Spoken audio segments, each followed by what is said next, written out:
महाराष्ट्राची ओळख महाराष्ट्राची संस्कृती आहे आणि महाराष्ट्रामध्ये सगळेच गोडीगुमानं वावरत आलेले आहेत. पण जेव्हापासून 2014 नंतर भाजपवाल्यांचं वर्चस्व झालेलं आहे तेव्हापासून वाचाळ वीरांचं प्रभुत्व जास्त आपल्या महाराष्ट्रामध्ये दिसत आहे.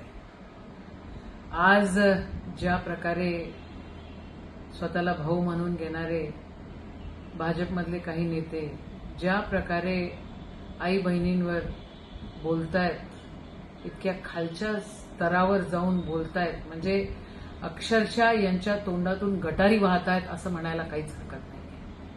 आणि वरिष्ठ नेते जे भाजपचे आहेत ते या सगळ्या गोष्टींसाठी खतपाणी घालतायत. दुसरीकडे आम्ही संस्कृती सांभाळतो, आम्ही धर्म सांभाळतो असे म्हणणारे हे भाजपचे नेते या सगळ्या गोष्टींना जर खतपाणी देत असतील तर महाराष्ट्र हे सहन नाही करणार. आज जयंत पाटील साहेब हे केवळ माजी मंत्री किंवा आमदार नाही आहेत, हे राजाराम बापूचा पूर्ण वारस आहे आणि राजाराम बापूंनी शेतकऱ्यांसाठी, या दीनदलितांसाठी, महाराष्ट्रासाठी त्यांचं योगदान खूप मोठं आहे. अहो, कोणत्या पातळीवर बोलताय, काय चाललंय या महाराष्ट्रामध्ये आणि यांना तंबी कशी देत नाही? देवेंद्र फडणवीस साहेब, तुम्ही कशा प्रकारे संस्कृतीचं जतन करतायत हे तर अख्खा महाराष्ट्र बघतोय. कोणाच्या आई बहिणींना आम्ही बोलणार नाही, पण अहो जरा झाकून बघा, खुद के गिरिबान में झाक के देखिए हो क्या रहा है.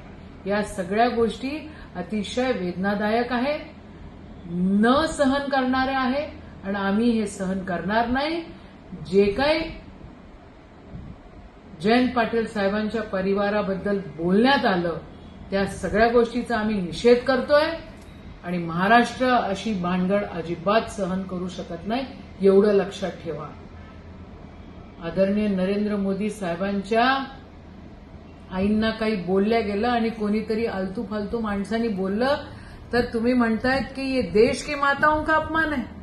अहो, राजाराम बापूंच्या पत्नी जयंत पाटील साहेबांच्या आई म्हणजे आमच्याही आई आहे आणि महाराष्ट्राच्या आई आहे, या देशाच्या आई आहे. आई बहिणींचा अपमान आम्ही सहन करणार नाही.